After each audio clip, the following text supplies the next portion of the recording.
Welcome back to the 7Sage LSAT Podcast. It's an event. The planets have aligned. It's the three of us, the three hosts, together in one place. Very exciting. How are you all? Feels kind of creepy. I'm happy. I'm happy we could make this happen, as always. Yeah. Yep. We were just chatting. You've been biking these days? Yeah, Bike inside biking has been great. Indoor biking. Of course, this is something I do most days of the week. Anyway, Yes. So I've continued to do that. Yes, Yeah. exactly. What have you been doing? Brushing my teeth.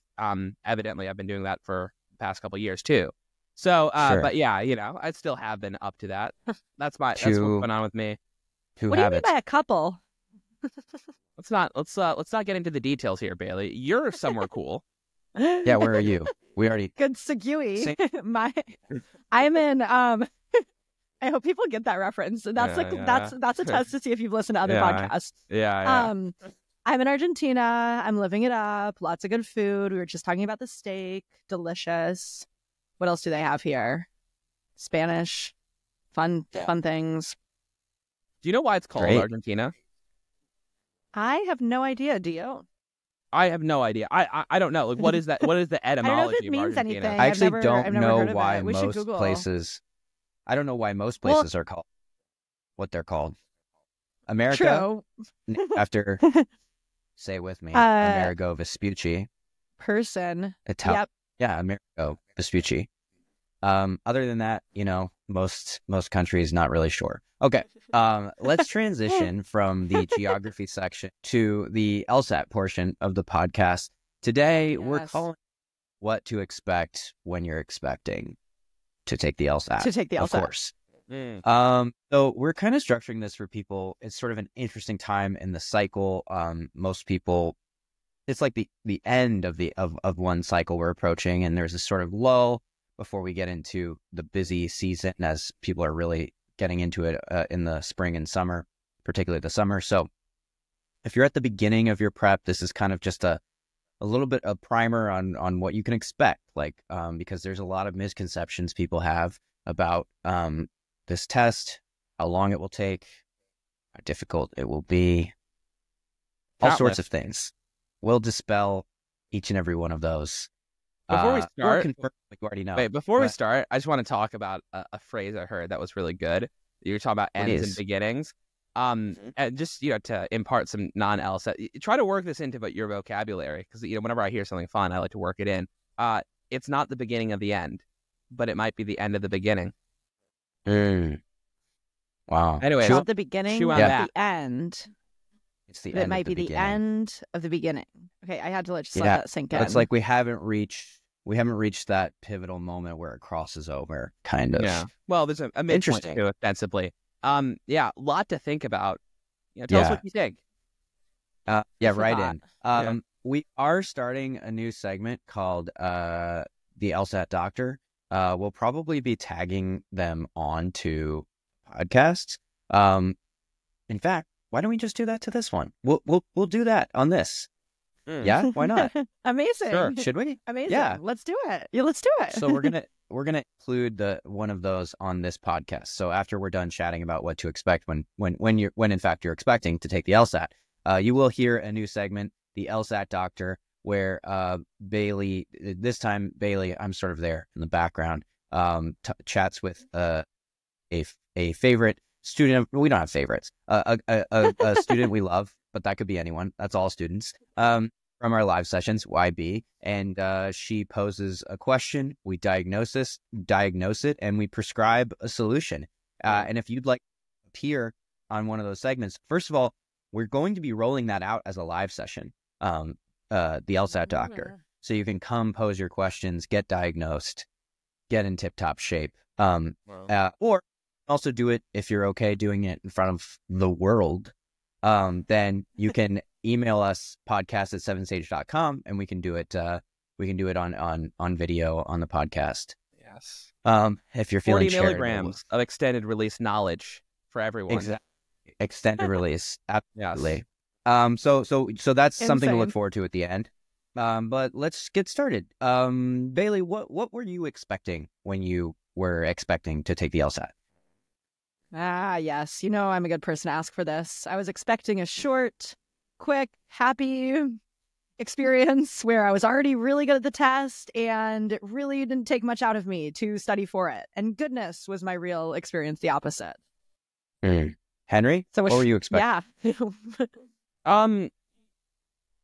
Honestly, I think I went in. The thing I wasn't expecting was exactly what the test looked like until I started looking at a couple questions, and I thought, oh, this is very different than I thought it would be. A lot of the answer choices looked very similar to me on first pass. There wasn't that huge distinction between the two. And I also thought that, I don't want to say progress would be totally linear, but I almost thought that like there wasn't more I could learn as I started approaching. Yeah, but maybe we could talk more about that too. But at least on the straight up outset, I had no idea what the test would look like or really what the test would require. And I definitely thought you would have to really think on this test. You'd have to really put together things and think hard. And I think the more and more I learned, and you do have to think to some degree. I don't want to make that, but a lot of the test is way more mechanical than I thought it would, that I actually really thought. There's a lot of mechanical things you can do. So, but yeah. What about you, Alex? Yeah, probably similar to what Bailey was saying. I mean, what I expected was like when I registered for it, I was like, I want to take it next week.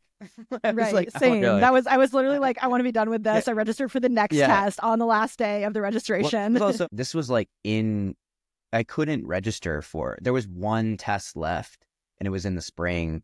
It was I decided to apply like so quick in like around this time of year, for the following year. And I was like, I'll take the test. Yeah. Like I didn't know anything. And then I was like, yeah. And then I was like, maybe actually you can't register for, the test that's in a week or, it was probably January. Anyway, so I knew nothing. Be done with it quickly.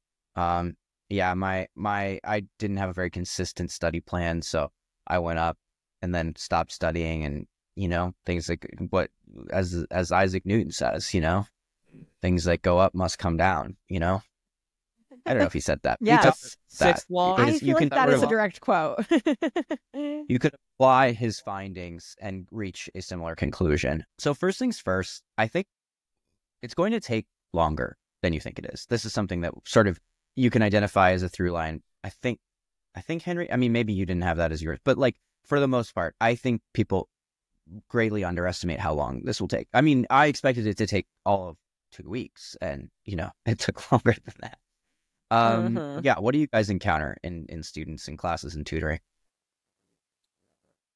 Well, I mean, one thing, I mean, for me, I think it did take a little bit longer than I thought. I definitely gave myself some runway. I think I was planning on 4 to 5 months. It ended up being a little closer to 6 months. A lot of that was just me tacking on an additional month because my first test went less. It was a less than ideal experience, at least in terms of outcome. Actual testing, it was fine, but I didn't get the score I necessarily thought I wanted or I thought I was capable of getting. And so I think just to branch off that, it's going to take longer, and then you might have to take more tests than you would expect. A lot of people take this test a couple times. So that I would definitely say that was an aspect of the timing. And also, too, just like how much more I actually did learn between, or not more I learned, but I had a lot more that I like kind of figured out between those first 2 tests, too. So it took me a lot longer to like get to a point where I'm like, oh, wait, I really understood how this test worked. Is that something Bailey, I know you have a pretty epic journey. A hero's journey. Yeah. Insane. Yeah. I mean, we talked about this on a recent podcast, so I won't bore everybody, but it took me way longer than I thought, 1.5 years. I would say that probably like 6, 7, I honestly don't even know how to estimate it. Maybe 8 months of that was when I was actually studying. Like that was where, if I had really known what I was doing in the first place, had gotten a good study plan, had made sure that I was just making good goals each week, it would have taken total 6-ish months, a little bit longer. But nah, I was dilly-dallying. I didn't know what I was doing. I had all these misconceptions. That was definitely a lot of the obstacles in my path. Yeah. I mean, I kind of basically was registered, I think, for the June test, and then sort of like sprinted in like at an unsustainable pace and sort of stopped studying in April, and then like expected to pick it up back in June, because I was just sort of like, okay, I'm fine, I'm good, I don't need to do this, and and because I got to like a place where I was happy, where I wanted to be, but without realizing that it's like you have to keep at this. Right. It's like it is not something. Practice. It is not like riding a bike. I don't know. Or Henry, you can. That's probably for another podcast. It's true though. Well, I think it's true. Because a lot of it too. An element is the test is harder than people think it's going to be, and then the other element, I think, what you're touching on is just that because it is a habitual test, it tests you not necessarily on your knowledge. I mean, there's a couple things I think you have to memorize to some degree on this test, but it's few and far between. A lot of it is just how do you actually think. And that's really what it's testing for, and it takes a long time to retool how you actually think. It's kind of like, oh, here's a good analogy. Do you guys remember that experiment that everyone always talked about? I don't know, in 8th grade, where they put the glasses on. Stanford prison experiment. It flipped the world up. It flipped the world upside down, and then after like a month of wearing upside down glasses, like the person's vision literally flipped, right? And so they just I've never heard of that, but then when they took the glasses off, it like took time for it to flip again. Wait, how does that really? So the way it relates. No, I think it's a really good analogy. Right. It just lost track. I'm sure it is. Yeah. The way it just takes a long time for you to change the way you perceive things, right? And change your thinking process. And so if you expect to change your entire thinking process in 2 weeks, that's a tall order. You might be able to, or you might be able to like pretend, but you won't fully embody that. Whereas over the course of 8 months, 6 months, a year and a half, 2 years, or however long, right, that's a lot more runway to really start thinking how the LSAT wants you to think. Definitely think that's true. I think it's like you can sort of get to a place where you like you won't get to your top potential until you've changed that, like down to at your core, until you've like really internalized this way of thinking. We talked about it before. We talked about sort of like learning the rules of the LSAT, like not fighting the logic of the LSAT, even if it feels different from how you normally process the world, just accepting it for what it is. But truly, like this is just it takes a while, just with any like refined skill, to get it at like to master it at the top level that you can. Right. Yeah. Especially too, because I was, one little, just something to think about is that there's so much like content out there that is just filled with what are at least logically poor arguments, and we just grow up looking at. I mean, you guys know what Jubilee is, right? Have you guys seen like Jubilee videos, like Odd Man Out, like things like that? No, are you not currently online? Like I'm sure you've seen them, Bailey. What is it? Somebody give me context. It's like 8 vegans debate with 8 meat eaters. Like it's sort of like political hot button social media. I've never seen that. That's hilarious. I'll Google. Well, but just to speak to that, a lot of those videos just contain really bad arguments, at least in the sense of these aren't like logically valid arguments. The line of reasoning doesn't track, but they sound really good. And when we watch them, it feels as if they're like, the person who's quote unquote winning the debate is actually good at making arguments, but they're not good at making LSAT arguments. They're maybe rhetorically persuasive, and we might view that. So we just have a lot of experience listening to bad arguments. And it's just another reason why, usually for a lot of us who take this 20 plus years, which is usually why it takes a lot longer to retool.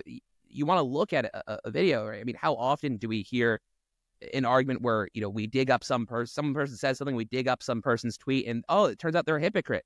But is hypocrisy actually an argument against someone's position? Right. The answer is no. It's a really bad argument. It's also why I was just thinking about it, and it's like people have trouble spotting some flaws on the LSAT because they're not seen as flaws in real life, particularly like ad hominem. Like maybe like the way that we think about ad hominem in real life is like is a different way than we think about it on the LSAT, where it's like on the LSAT, it's like, I can be like, well, this person, basically what it comes down to is this person has a track record of doing X, therefore I can expect them to do something consistent with that.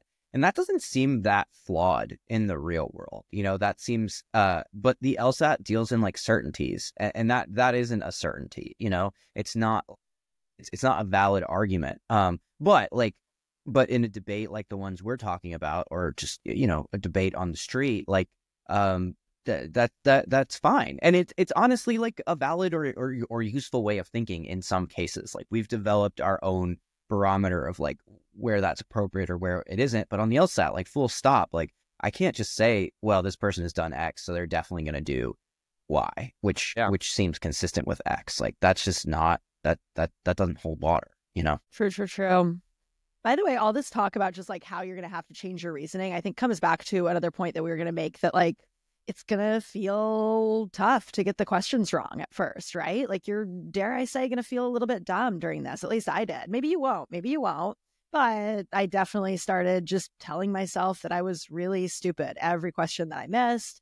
And I got sucked into that. And I think that was also one of the things that just kind of held me back from being able to see more consistent improvement, because I was kind of like fighting this mental battle against myself. Am I even smart enough to do this thing? While still trying to convince myself I was, but I didn't believe it. So any thoughts on that? How'd you guys deal with that? How should people deal with that expectation? It's definitely like humbling, like no matter who you are, like it's like you're probably going to do worse on this to begin with than you want to. Like, I think that's almost a given. Like, even if you score very high on your diagnostic, it's probably not where your goal score is. Like, and so it's humbling, and you have to accept that. But then for me, like, the thing that helped was like really turning it into kind of like something to get better at. That really motivates me. If there's like a skill that I can learn, like something that's challenging, it is very motivating to me. Like, ooh, I want to see this score get higher. Like, I want to get better at this. I want to, it becomes like sort of an obsession. Maybe that's my own. Maybe that's not healthy, that's how it ended up working for me too. Yep, 100%. Yeah. No, I think that's like a good motivator. Yeah, go ahead. Yeah, no, I was just thinking it's a really good motivator. Yeah. And so let those humbling experiences like convert those into action. And just know that like that can't carry you through from the beginning to the end. There will be times where it's just like you're just like, I don't know, like I just feel a little defeated by this, right? And so like that, just know that's going to happen, but you can always take a step back and just be like, because here's the thing, also just expect nonlinear progress. I have never seen someone's analytics that go from bottom to top. Like, it just doesn't work that way. What I'm talking about there is someone's practice test, right? So you don't see someone's analytics where it's like, they start at 145, next week they got a 150, next week they got a 155, all the way up to 175 or whatever, right? Like, that doesn't happen.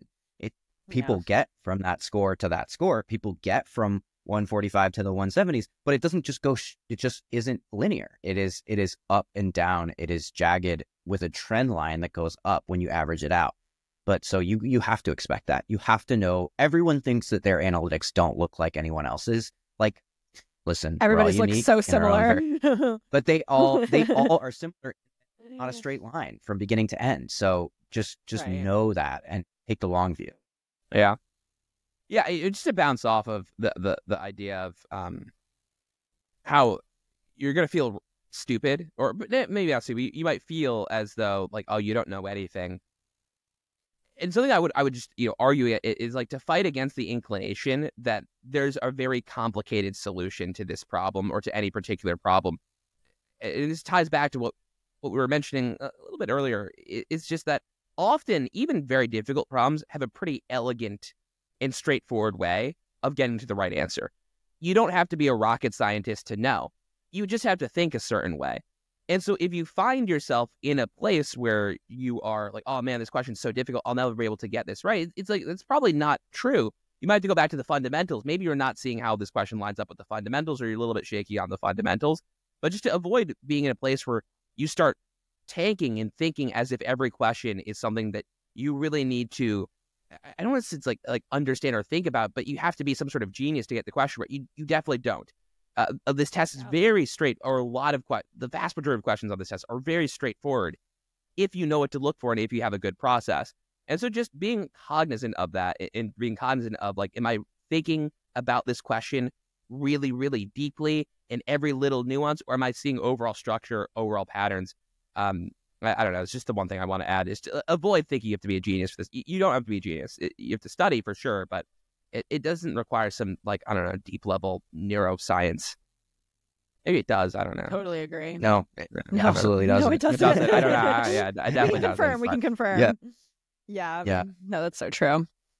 One more point on this feeling stupid idea is that at some point, I mean, maybe it's a product of this. Maybe it's also just related to, like, you wish that you were seeing progress faster. I don't know. You wish your progress was more linear, things that we've already kind of tried to debunk, but still valid feelings. You might just get frustrated at some point, and it's worth taking a step back and just reflecting, taking a break, honestly. I mean, if this is week one, maybe you want to stick to it a little bit more, but I definitely got through a good amount of points in my LSAT studying where I was like, okay, I feel like I'm just really overdoing it right now. Or maybe I wasn't even aware that I was overdoing it in the moment, but I just wasn't seeing the progress that I wanted to with, like, each new question that I was forcing myself to do every day. And sometimes taking a week off, even just a few days off, was like the best way that I could do a little bit of a mental reset, bring back my emotions, my frustrations, and just get back into the LSAT mindset, figure out how to get the next question right, and so on. Yeah. The other thing too, I mean, just talking about sort of being humbled by this is, like, I was thinking about it. I'm like, do not mistake this for an IQ test for many different reasons, but one of which is that, like, then when you do poorly, I mean, it's really hard to not take it as a reflection of who you are. This is a very, like, niche skill. You know what I mean? Like, this is not, I was thinking about it where I'm like, the other things that I get obsessed with, like hobbies that I get obsessed with, like, getting better at, like, if I don't do well at it, well, sometimes I do. I take it as a reflection of myself. But I think it's a little bit easier to not, like, if I'm just, like, not, if I'm, like, playing poorly at whatever sport is my, like, obsession of the year, like, I don't really take it home with me when I'm done. Like, I feel like I have a good job of just being like, leave it on the field or the court or the slope or whatever it happens to be, But, like, with the LSAT, we tend to, like, make it a reflection of who we are, just see it as a skill to master. It is what it is. It has discrete barriers. It is not just like, this is how smart you are, how capable you are, how good of a lawyer you can be. It is a very, like, defined skill in my mind. Right. I agree. Yeah, that was my big problem coming into this. I thought it was an IQ test. I thought I was going to be good at it. I found out that I wasn't. I felt like I was really dumb. And then all of a sudden I had this fixed mindset that I couldn't get out of, and definitely needed to just give myself some grace, be a little bit more patient, understand that, of course, I'm not understanding these things right now. I have never taken a formal logic class before. How would I? Yeah. To be clear, I am dumb, but I had to figure that out in other ways. Same. True. Exactly. Yeah. Same. Experience has shown me my deficiencies, not the LSAT, Okay. For sure. All right. Plan. It's good to have a plan. Yeah, sorry. good segue. Yeah. It's good to have a plan. Go ahead. Yeah, I was going to say, like, let's start talking about what we want to do practically. We've been focusing a lot on mindset, what you might be expecting versus how you're going to have to, like, prepare yourself to be feeling and thinking. But now let's just get practical. What's your next 3, 6, 8 months going to look like when you're studying for the test? Where do we start? What do you guys think? I was thinking, real quick before I forget, we should do an episode about study plans. Oh, we totally should. Okay, we'll do that coming up. Yeah, so we'll do kind of like just a broad overview right now of the little things you want to sprinkle into your study plan, but definitely going to take a lot more to build it out. We do have a study plan workshop that Bailey teaches, and we've added many more to the schedule. So we'll have some that are free to any 7Sage subscriber, so you do not have to be a live class subscriber, but they're on this. So sign up for that. And then I think we'll have one maybe that's free to literally anyone. So even if you're not a 7Sage subscriber, that'll be free for you plan is very important. You have a free live workshop every week with, the best of the best, leading it. So go to Thank you. Check that. Sorry, I did not mean to derail us. And there will be another podcast forthcoming, but what were you, Henry, you were saying something and I cut you off. I don't know. I'm just like flashbanged by that value that 7Sages offer free. I know, it's free. in this day and age. I'm trying to.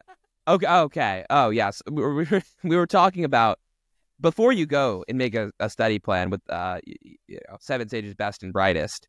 Something that you would definitely want to do is you would want to look at a little bit of a curriculum. I think whatever that might be. I do think that's incredibly important. Just doing a bunch of problems in a row, while good for drilling, is not going to be as meaningful if you know a little bit why an argument is working the way it does, or what are some good ideas or fundamentals to be thinking about when you're looking at an argument.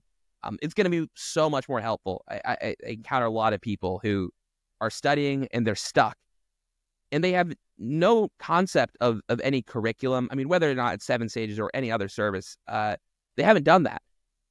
That is going to be some of the most helpful things to your score. I really do think it is a component that makes the rest of the test so much easier.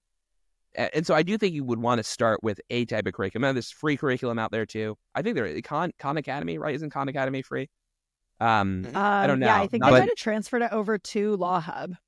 Hub, yeah. I know there's some free curriculum. I mean, and of course, I mean, like, you want to fit whatever fits your needs. Obviously, we like 7Sages. Well, also, if you have a fee waiver, you can get 7Sage for $1.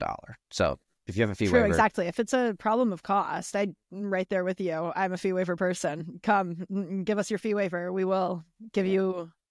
For real, that's it. It's $1 a month. So yeah. Wow. So wait, is it $1? I think it's $1 a year. A year. But I was like, did we change that? That'd be a weird thing for us to change. Wow. No, it's $1. It's just $1 for a year. Yeah. And you get live session subscription, big value for what you're getting for $1. Insane. 33 minutes, 6 seconds. Cut out $1 per month. Okay, go ahead. Yeah. Well, in any case, yeah. And so just doing some type of curriculum, I think is going to be really important. Just start with that.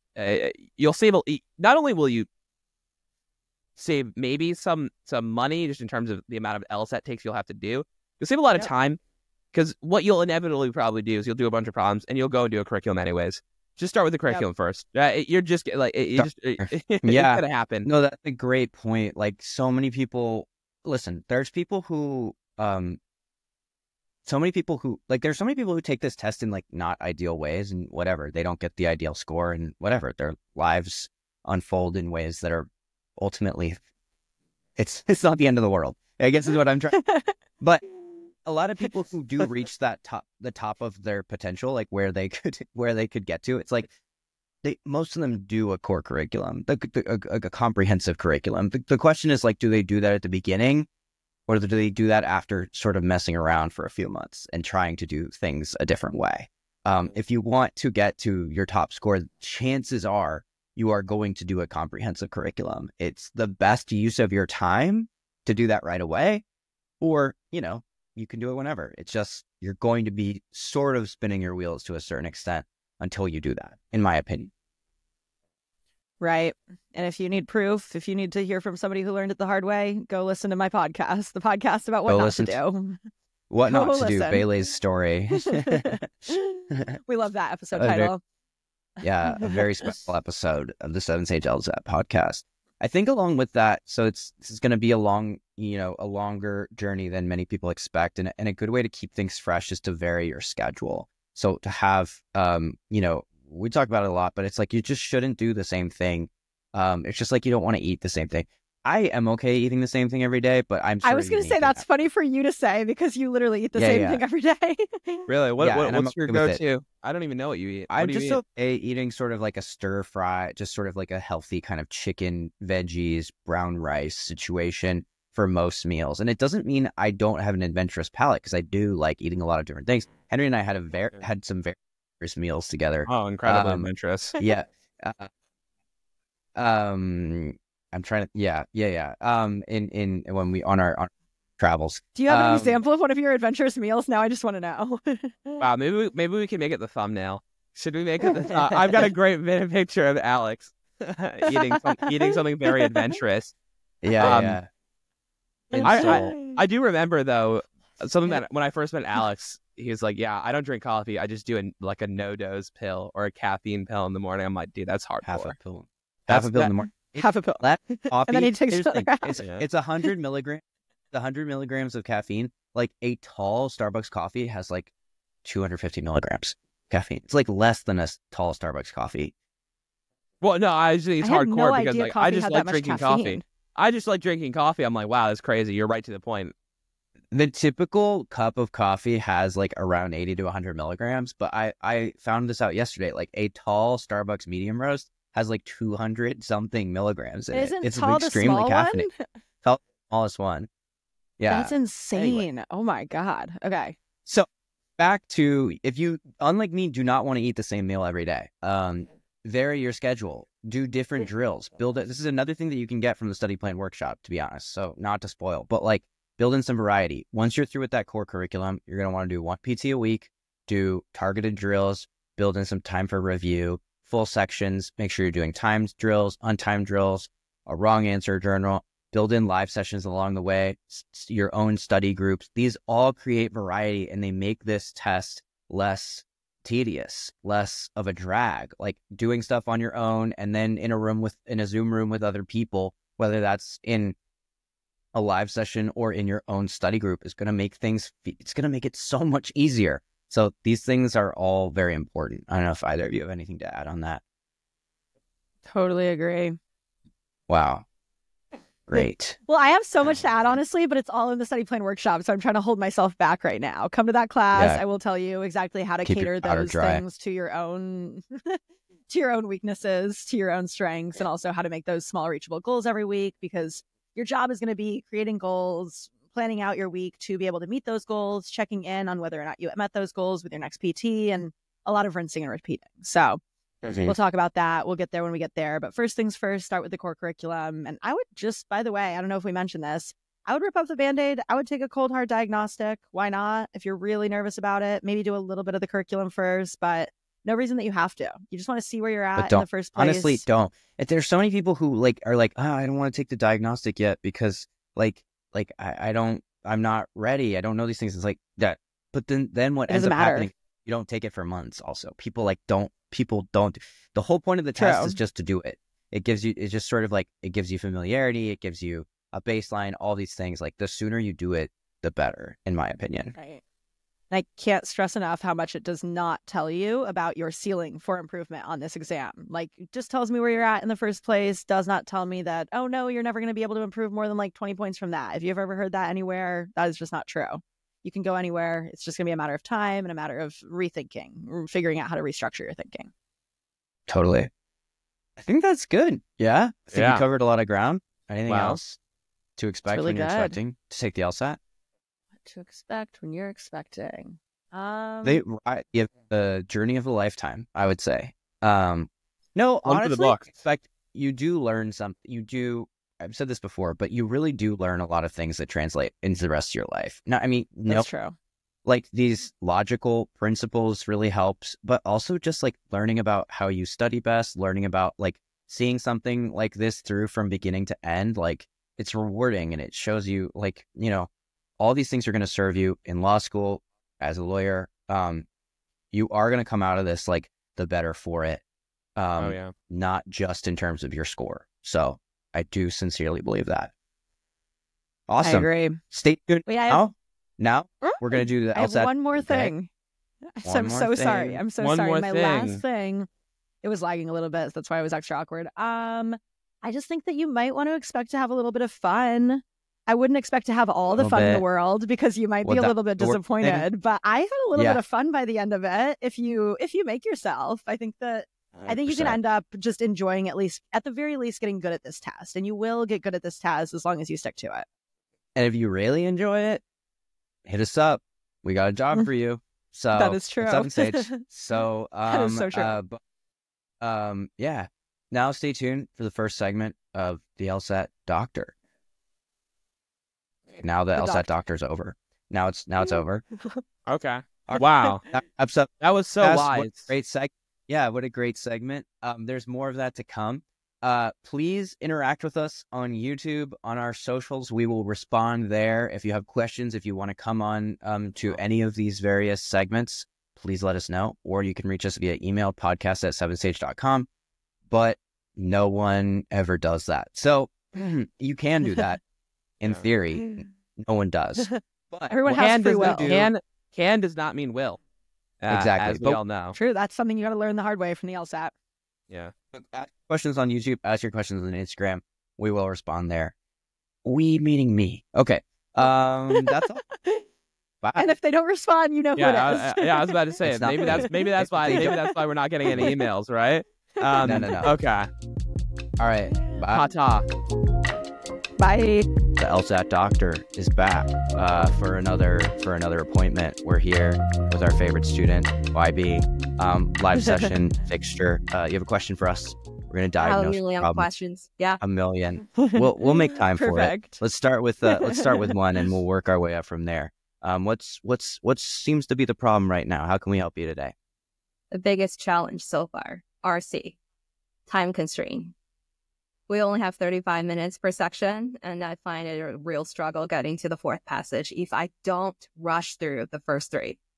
And if I rush through the first three, I might, getting some questions wrong that I'm not supposed to. So that's always, do I rush through the first three, or do I just, forgo the last one? So that's something I struggle with. Bailey, help. Okay, I will help. So my first question, usually when students have this issue is, and you don't have to tell me like exactly, but just even if you have a ballpark, are you, when you're doing a full-time section and you're maybe not quite getting the last passage, or honestly, however you're distributing your time, do you know if you're missing more than one passage's worth of questions, like more than 6 to 8 questions total? Because that can kind of help to figure out, is it, okay, cool. So at that point, it is worth getting to the fourth passage. I always just ask that first, and this goes for probably everybody who's listening, because if you're struggling to get to the fourth passage and you're really just trying to find a way to speed through the first three to finally get there, but every time that you've tried a full section, you've been missing significantly more than a passage's worth of questions, it's probably worth just spending your time on the first 3 passages first, getting really good at those. You might want to skip one and just focus on 3 passages total. And I don't think this applies as much to IB, but just in general advice, you want to figure out how to just maximize your points. And maybe, although, this might not be the best case scenario, you are not going to try to even attack all of the points. You're just going to try to guess for the last few. But I feel like in this situation, you do have the ability, like it's going to be smartest to try to get through all of those passages. So what we probably want to see is, are there any passages in the first 3 that seem to be slowing you down a little bit more? Like, do you happen to spend a lot of time on the first one, or any specific topics? Great question. That's exactly my pain point. When I see an art passage or a humanity passages, like any of the 2 in the first 3, my morale will just directly come down.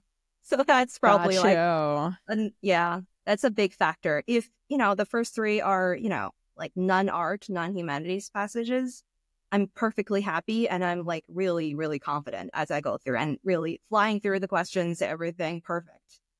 So that's my pain point. Interesting. Okay, so a couple ideas there. First of all, what you might want to do is just kind of change around the order of the passages. I don't always recommend this unless you can make a quick decision on it. But if you start reading a passage, you realize right away, first sentence, it's an art or humanities, might as well just skip to the next one. Give yourself one skip, realize that, okay, there might be 2 arts and humanities and some 3 passages here, but expecting there might just be 1 or 2, chances are you could just redistribute your time so that you're doing the science or the law first. And then hopefully you'll have saved yourself a little bit more time for that art humanities passage that is coming, but you're going to make sure that you're just in a better headspace for that. Definitely. So that's my first thought. It's always going to come down to a decision making. If I, let go of the art passage or the humanity passage, I might be afraid. Well, what if it's a 1-star passage or 2-star?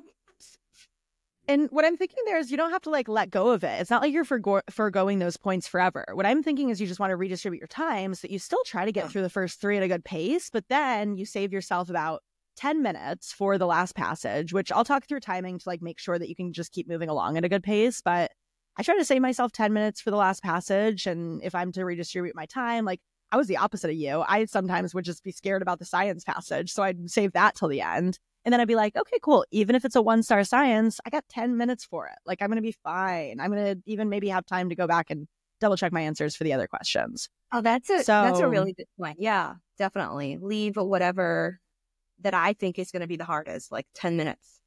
Yeah, exactly. Gotcha. Because I do the same thing for LR, right? Like I'm always saving those parallel questions, parallel method of reasoning, parallel flaw till the end, because I'm still planning to answer them, but I just don't want to spend my mental energy there in the first place. I know it's going to throw me off mentally. And then my last thought on this is just like, how do we get a little bit better at art and humanities passages in general? I think you were talking especially about those analogy questions, and I think that those can just be a big time sink. So honestly, one thing is if those passages are slowing you down and they happen to have a lot of analogy questions, again, quick skipping strategy, at least save that till the end of the passage. Maybe just save it until the end, you come back to it later. Because especially if you realize, like you can look in your analytics, if you realize that you've been spending more than like 3 to even 2 minutes, honestly, on those questions, probably worth just guessing and then coming back to it at the end if you have a little bit more time. But in general, actual strategy for those questions, I really just try to make sure that I can go back to the text and pre-phrase first. Usually it's asking you to make some sort of analogy about a relationship in the passage. And so I'm trying to figure out, okay, can I put into my own words, what is this like kind of amorphous idea so that I can understand what they might be looking for in the more like different situation specific analogy in those answer choices. So I start there. I always make sure that I can get evidence from the passage. And it's also just kind of like going chunk by chunk in those answer choices, making sure it lines back up to the passage. Right. That reminds me of another question I had about inference-based questions. As a STEM major, I mean, I studied STEM in college, and I really don't feel comfortable, when it comes to like vague language in the passages. And I feel uncomfortable, like, thinking beyond what the passage explicitly states. So for those kind of inference-based questions, what is your general strategy? That's another good question. I think part of it is just going to be helpful to like conceptualize what they're asking you to do in inference questions. I used to be so frustrated because I was like, I'm supposed to read between the lines and I don't know how to read between the lines. Like, how do I get these words that weren't actually on the page into an answer choice? But honestly, that's not quite what they're asking you to do. They're just asking you to synthesize information. And so usually what's going to happen is like the evidence for an inference question is just kind of sprinkled throughout the passage like breadcrumbs. You just got to find probably multiple places where you get evidence.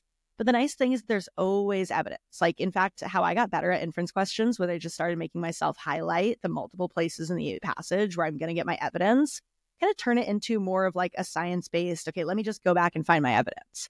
So hopefully that kind of like helps you just with a mindset, because you can approach it with more of a science-based mindset, but then also understand what they're looking for in inference questions, because chances are the words on the page already have the answers for you. It's just going to be a matter of like, honestly, do a little bit more untimed practice with these. Like I would say do a untimed RC that's art or humanities every day. Practice going back to the passage and highlighting your evidence when you have that extra time. And then just continue to transfer those skills over to your time practice by doing them a little bit faster, a little bit better each time. Does that make sense? Definitely. When it's untimed, when I read the passage, calmly, without thinking about what kind of questions, inference that I need to make. Right. Oh, it totally makes sense. But when it's timed, it's hard. And I'm cautious of, thinking about something that I'm not supposed to. But yeah, good strategy, like you said, is follow the breadcrumbs. It's always going to be in the passage. Yeah. Right. And the more you do that untimed stuff, like that'll converge. It'll get easier as you do it timed. Converge. So. I'm looking forward. Yeah. I know. That's honestly, I was going to say that too. I didn't believe it when I was studying, but there is a light at the end of the tunnel. Like it really does somehow eventually get over to your time practice. So don't you Totally. worry. Do you want to give some bullet points of the prescription, Bailey? That we just talked about? Okay, So first of all, we're talking about how to kind of redistribute your time if you realize that you're having trouble getting to that fourth passage, especially if there's a passage style or passage type that really just kind of throws you off mentally. You realize it's slowing you down. First things first, you can just skip that and save it till the end, still planning to get to it, but just redistribute your time. The other thing we were talking about was making sure that you save yourself 10 minutes for that last passage, which how do I do that? I make sure that I move on from the second to the third passage with about 20 minutes left total. So technically I'm saving myself 10 minutes for each of the last two passages. Now, part of what happens there is like sometimes I'm not quite ready at that point. And so then I give myself like hard cutoff. You got to move on when there's 18 minutes left. Then you'll have, still a little time to transfer it over. And basically, if you just end up realizing like, oh, okay, I got to guess on a couple questions from passage 2 to be able to do this, probably worth it. Like just try it, see what works to make yourself move along. And you should be able to, especially just with the repetition of doing drills like that over time, be able to get it down. And then finally, we just talked about doing a little bit more untimed practice, especially with those analogy questions and inference questions, so that you can remind yourself that the answer is always right there in front of you on the page, but it just takes a little bit more digging to get to those. The more you do that over time, the more you're going to be able to transfer that to your time practice. And if you're having a lot of trouble with the transferring over, come back. We can give you more prescriptions. Awesome. Thank you, YB. Appreciate you being here. Yeah, that's it for today. Appreciate it.